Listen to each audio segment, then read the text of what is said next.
Yanbo today with my friend Nikilin.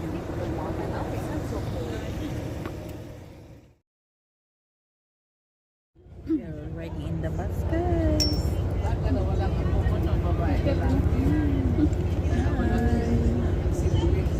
Medyo ano pa, hindi pa puno ang bus namin.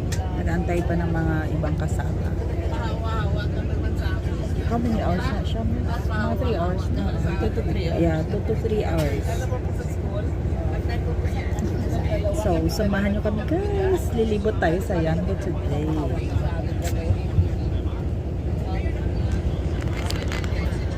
leaving guys. Umalis na yung bus. It's 7:15 a.m. Yan. Oh, diba? So, tingnan natin kung ilang hours tayo before makarating doon sa ating pupuntahan.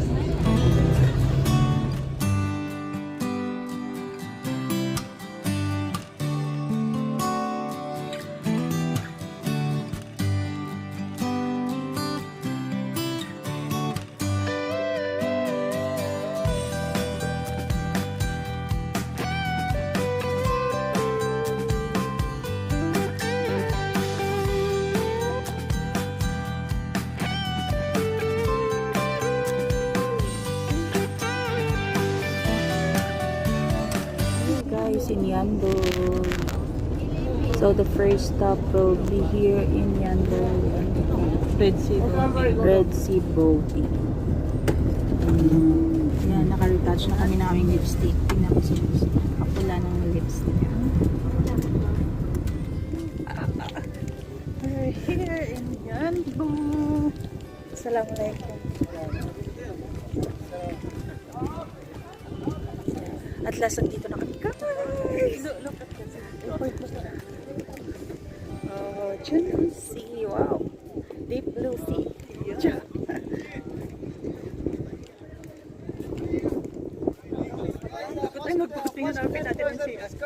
So, ito yung tourist guide namin din.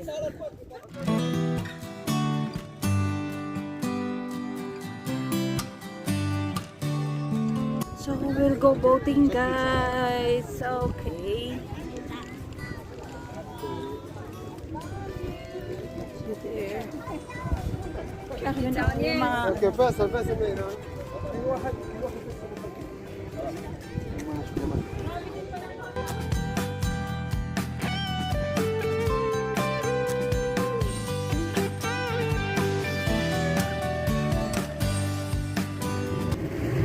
Dito kami guys sasakay sa boat. Dito na kami guys.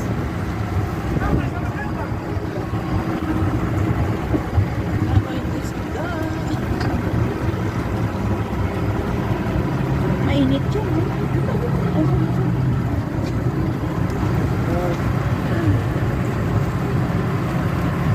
Hey, we're starting guys.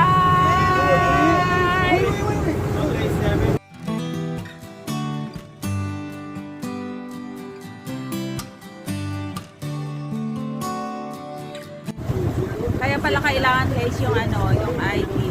Yung ikama kasi sa board. Sabi ni Mikilin, according to Mikilin. Kailangan kasi sa border tayo. Yes. Dito na kami sa likod na part ng boat. Alam nila kung sino ang Yeah.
As you can see guys, madaming ibon ang umaaligid-aligid sa aming bangka kasi binibigyan siya ni brother ng mga isda.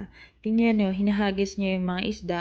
So, nata-trigger yung mga ibon na kunin yung mga isda. Kaya malapit sila doon sa aming boat.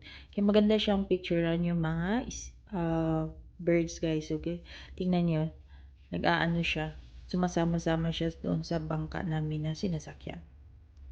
Sa boat. Yan. So, maganda talaga siya actually guys. At saka may dala talaga si brother na mga isda para i-fed dito sa mga birds na to.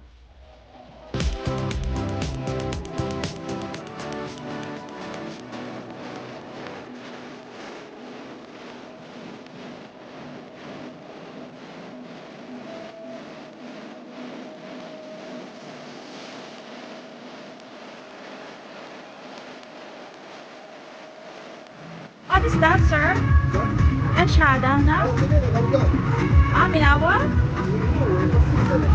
Wala?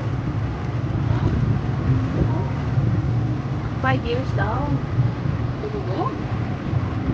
Oh. Fi, Enchilada? Basta may dolphin dito. Charot. Si dolphin? Ash. Pagdating namin dito sa gitna guys ng dagat, nag-stop si brother kasi pinapakita niya tong boat na nag-sunk. According to him, more than 50 years na to dito na hindi nakuha itong boat na to na nag-sunk. So, pwede kayo magpa-picture. So, nilapit niya konti yung sinasakyan namin dyan para pwede kaming magpa-picture.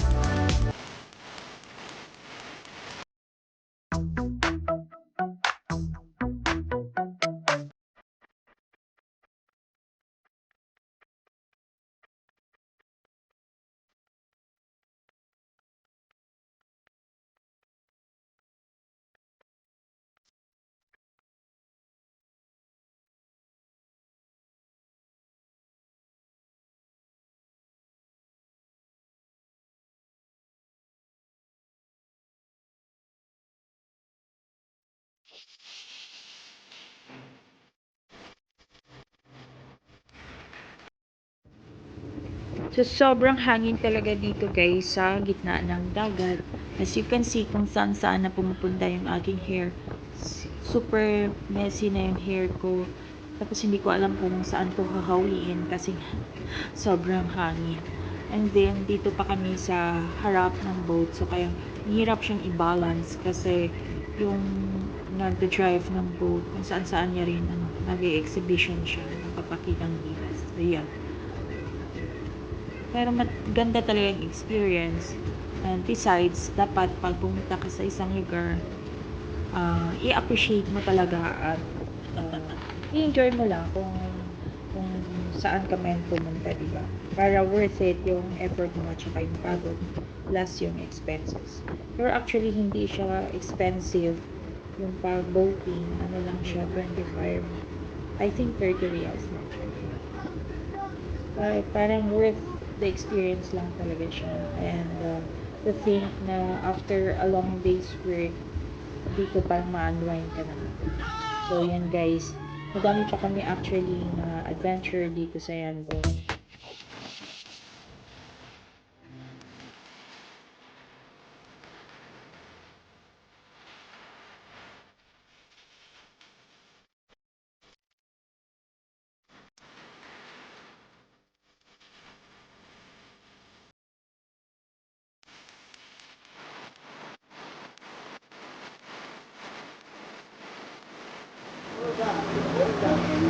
Wala na. Gutay-gutay ng hair.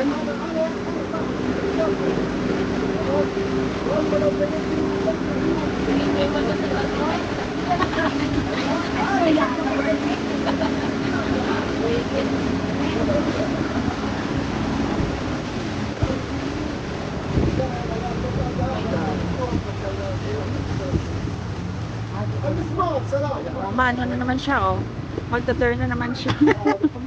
Oh my God. Pag na-video tayong dalawa nun yun. Ayan.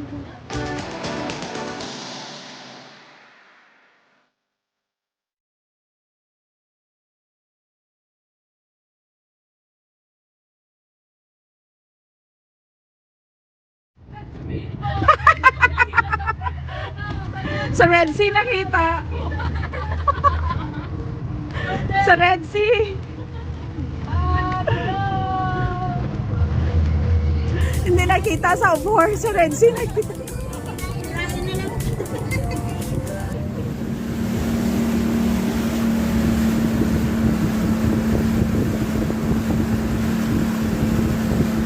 Bakal ko sa nila Oscar-less. Ha? Bakal ko sa nila Oscar-less.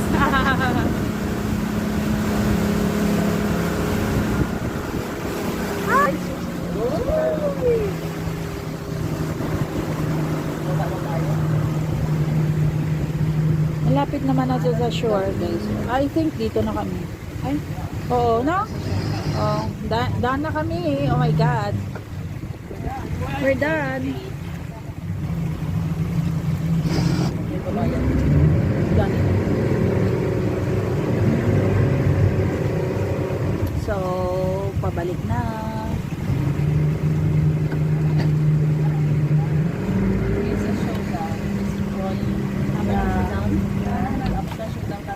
You say that I'm psychotic, but then you like it like that. It's like every time the conversation changes, and I want you right back, right back. You say that I'm hypnotic, and that I caught you like that. It's like every time I walk into the room, you know you want what I have. I have. So, we are done with our boating, guys. Done na kami. Pabalik na kami dito. So, onwards to our next destination. Madami pa kaming pupuntahan after this, guys. So, samahan niyo ako sa aking adventure dito sa Yanbu. But for now, don't forget to like and subscribe on my channel, Pink Mom RN. Thank you for watching. Have a nice day. Bye. God bless everyone. Oh, oh.